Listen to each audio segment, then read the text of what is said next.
Hello students, मैं विशाल गुप्ता आपका teacher. कैसे हो आप सब स्टूडेंट्स। इस वीडियो में मैं आपको सीए फाउंडेशन का जो पेपर नंबर 4 है बिजनेस इकोनॉमिक, उसका part number 1 chapter 5 business cycles start कराने जा रहा हूं स्टूडेंट्स।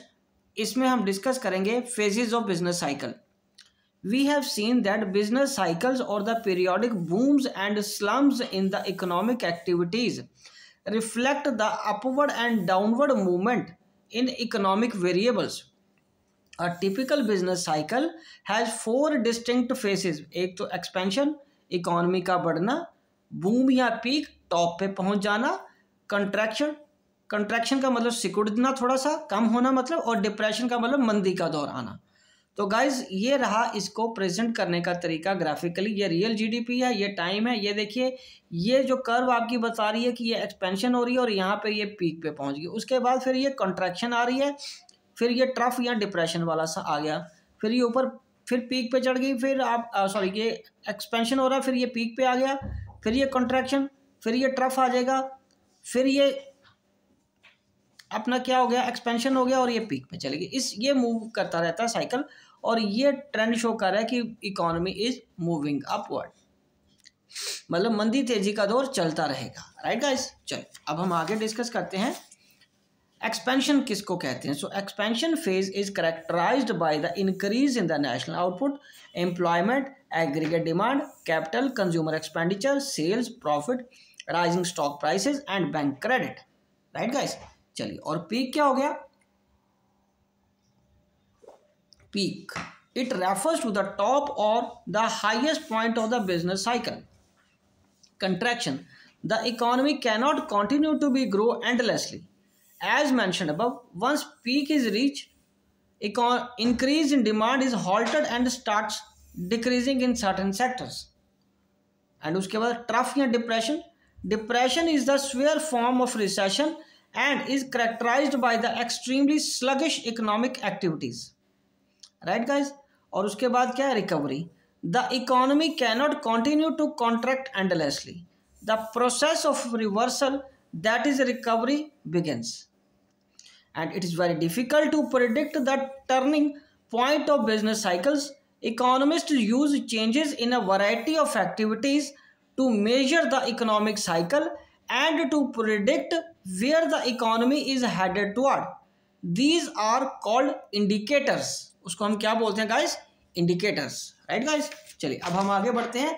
इकोनॉमिक इंडिकेटर्स कौन कौन से हैं। एक होते हैं लीडिंग इंडिकेटर्स, एक होते हैं लॉगिंग, एक होते हैं कोइंसिडेंट और कॉन्करेंट इंडिकेटर्स। तो लीडिंग में कौन से आएंगे, change in stock prices, new order for capital and consumer goods, और लॉगिंग लैगिंग मतलब जो पिछड़ रहे हैं, unemployment, corporate profit, labour cost per unit of the output. ठीक है जी, और उसके बाद कोइंसिडेंट और concurrent indicators, GDP, inflation, industrial production. Right जी, चलो अब हम आगे डिस्कस करते हैं फीचर्स क्या है बिजनेस साइकिल के।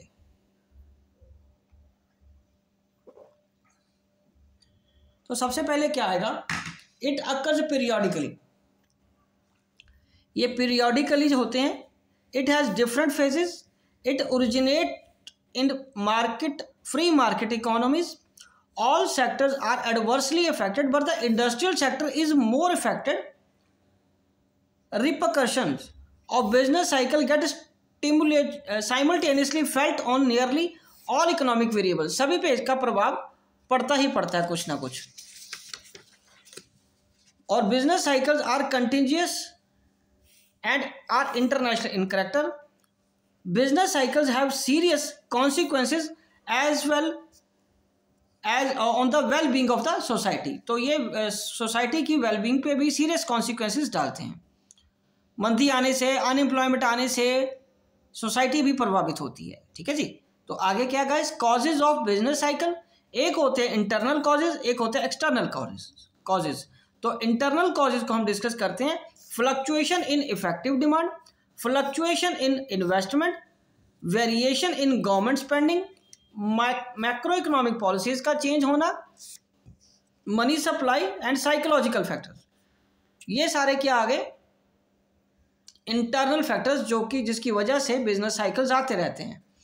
ठीक है जी, और उसके बाद एक्सटर्नल फैक्टर कौन से, वॉर होना, जैसे अभी यूक्रेन और रशिया की वॉर हो रही है जिसकी वजह से कुछ चीज़ों के दाम बढ़ रहे हैं। पोस्ट वॉर का इफेक्ट, रिकंस्ट्रक्शन की वजह से कई बार तेजी भी आ जाती है। Technology, stock, natural factors, population growth, ये सारी चीज़ें भी अफेक्ट करती हैं हमारे इकोनॉमिक साइकिल्स को। ठीक है जी, चलिए आगे बढ़ते हैं हम। Relevance of business cycle in business decision making. तो understanding the business cycle is important for business of all types as they affect the demand for their product and in turn their profit which ultimately determines whether a business is successful और not. Business have to be advantageously respond to the need to alter production levels related to demand. Business whose fortunes are closely linked to the rate of economic growth are referred to as cyclic businesses. The phase of business cycle is important for a new business to decide on entry into the market. Understanding the cycle helps a business to better anticipate the market and to respond with greater alertness. Right guys, तो इसी के साथ ये chapter और ये video complete होती है। I hope कि आपको अच्छे से समझ आ गया होगा। आप इसी तरह मेरे चैनल को सब्सक्राइब करके वीडियोस देखते रहिए और अपना कोर्स कंप्लीट करते रहिए। Wishing you good luck.